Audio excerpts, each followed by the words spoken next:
Hello everyone and welcome to my Marthe blouse video. This pattern is by Republique de Chiffon.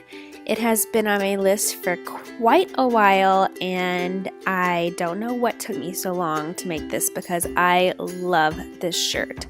It has that swingy boxy shape that I love. It has peplum, which I love. Raglan sleeves, which I love. It's just such a great blouse all around. I did shorten the sleeves for this version to make it more seasonal appropriate in this lighter fabric. As you can see, I used a crinkle chiffon that has a fun space print on it. This is from my stash.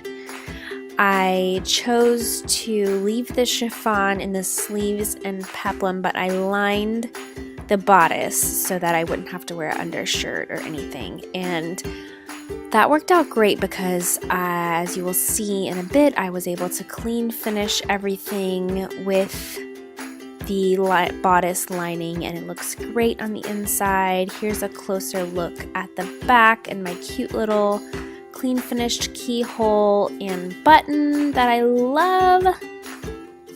And here's what it looks like on the inside with that lining. Everything is clean finished, and how I did that was I sandwiched the armhole and the keyhole, and then I turned the peplum line, and I was able to turn it from the neckline, and then since that was finished with a bias binding, if that makes sense.